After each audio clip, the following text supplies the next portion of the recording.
Bien, je vous remercie. Je voudrais vous recadrer. La marche n'est pas interdite par le gouvernement.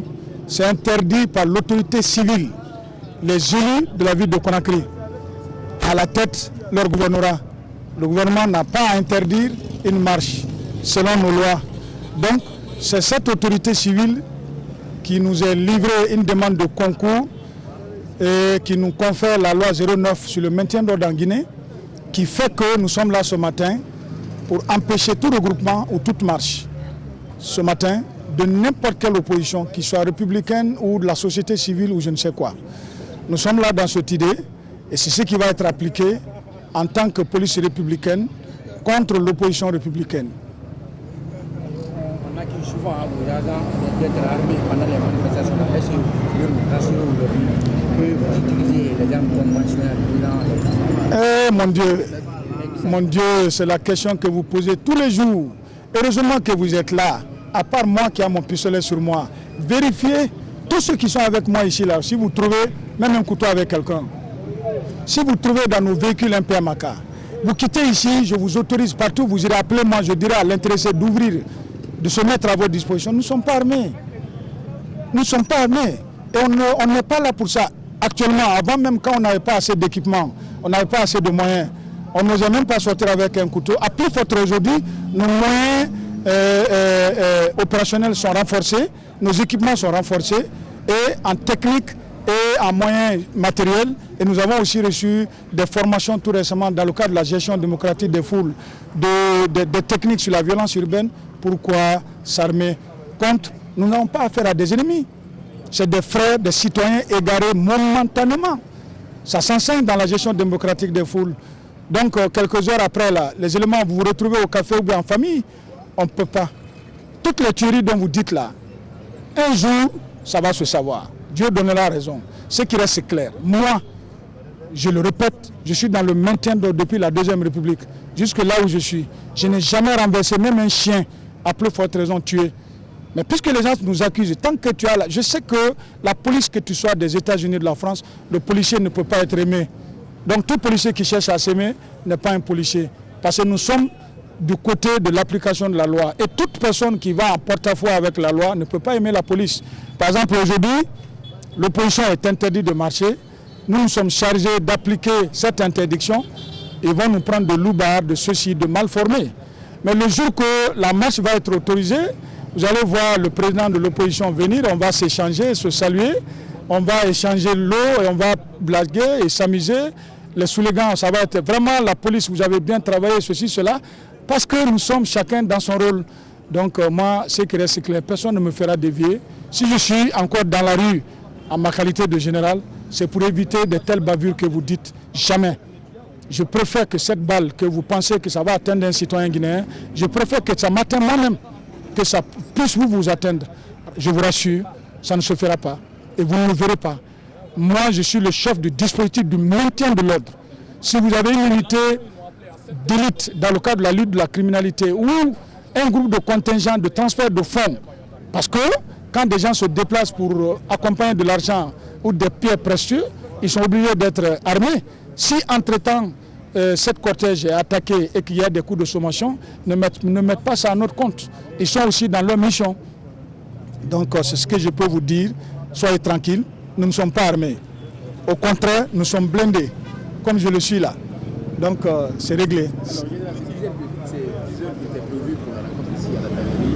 Est-ce qu'on peut dire un peu, par rapport à tous ces dispositifs mis en place, est-ce que ces dispositifs mis en place n'ont pas empêché? C'est pas ces dispositifs mis en place qui n'ont empêché? Non, moi je vous dis, je suis tellement équipé maintenant que même j'ai des drones. J'ai des drones, ceux qui disent là, ils sont armés, ils ne sont pas armés, moi je vais même filtrer leur milieu. Je ferai descendre ma machine pour voir qui a un couteau, qui a une arme. Et quand ça ne va pas, quand on va devant le juge ou bien on vous donnera les images. Depuis le matin, j'ai toutes les images. Peut-être que l'interview là même, ils sont en train de voir. Donc déjà, nos équipements, nous sommes tellement renforcés que nous sommes rassurés. Je suis sûr, et je passe ce message. Je vous ai parlé en tant qu'officier de maintien d'ordre, mais je vous parle en tant que citoyen. Je demande au président, c'est le Delin, que j'ai connu ministre, que j'ai connu PM, qui est respectueux des lois, qui est très calme. qui respecte sa hiérarchie. Il a toujours respecté ses chefs. Il n'a jamais aimé le désordre dans la Deuxième République. Il a donné des instructions et il a donné les moyens pour que l'ordre soit rétabli dans cette capitale. Qu'il pense à cela pour nous donner un peu de paix, puisque c'est des gens qui savent dialoguer. C'est des élus. Ils n'ont qu'à aller à l'Assemblée, ils n'ont qu'à aller chez le médiateur, ils n'ont qu'à aller à la CEDEAO, ils n'ont qu'à aller à l'Union européenne pour s'entendre. Mais la rue n'a jamais arrangé. La preuve, chaque fois on s'est affronté ici, on s'est frappé, ils ont terminé par s'écouter au palais. Ils n'ont qu'à commencer par là-bas. Ça, je parle en tant qu'Ansoumane Kamara, pas en tant que général. Hein. Je le demande en tant que grand frère. Ils n'ont qu'à nous coller la paix. Et mon frère aussi, ou peu de Oussou. Que j'ai été garde-corps, chauffeur, tout, c'est mon grand frère. Dites-lui de mettre un peu la balle à terre. C'est un message que je passe à eux, quoi. Juste, je ne parle pas en tant que général maintien d'ordre, je parle en tant que jeune frère et citoyen guinéen, en tant que aussi militant, n'importe quel citoyen ordinaire. Rien ne sert de l'affrontement entre braver les forces de l'ordre ou braver l'État. L'État, c'est l'incarnation même de Dieu. Hein. Donc, c'est ce que je peux passer comme message. Vraiment, la paix n'a pas de prix. Je vous remercie. La manifestation, elle a été criée dans la rue comme ça. Votre véhicule a reçu un coup de gaz lacrymogène, d'autres parlent de balles. Est-ce que vous confirmez l'une ou l'autre information? Que s'est-il passé? D'abord, il faut nuancer un peu votre jugement. Je pense que dans une large mesure, la manifestation a réussi. Aujourd'hui, regardez dans quel état se trouvent les rues. Nous avons adressé aux communes la déclaration d'information prévue par la loi.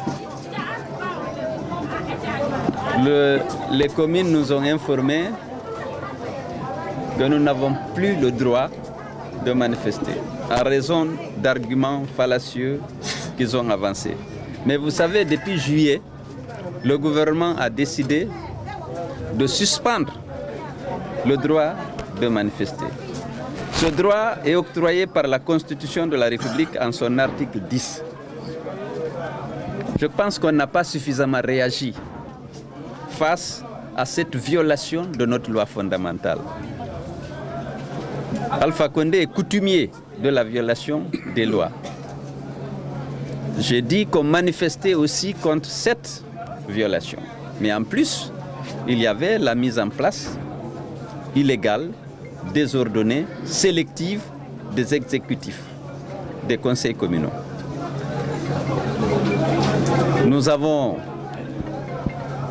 avec vous, quitté ici pour aller marcher. Nous avons été bloqués par les forces de l'ordre qui nous ont gazés, mais une balle a été tirée sur ma voiture. J'étais avec le docteur Fayame Limono dans la voiture. Mon chauffeur a été légèrement blessé et les impacts sont là.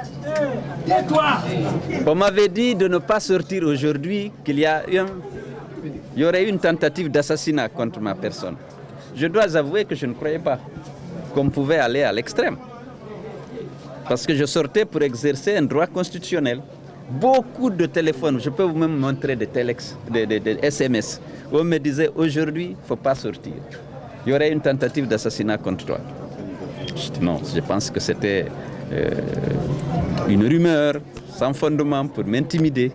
Mais voilà que c'est fait. Et heureusement, Dieu m'a sauvé la vie. Je vais dire aux auteurs de cette tentative que je ne fléchirai pas.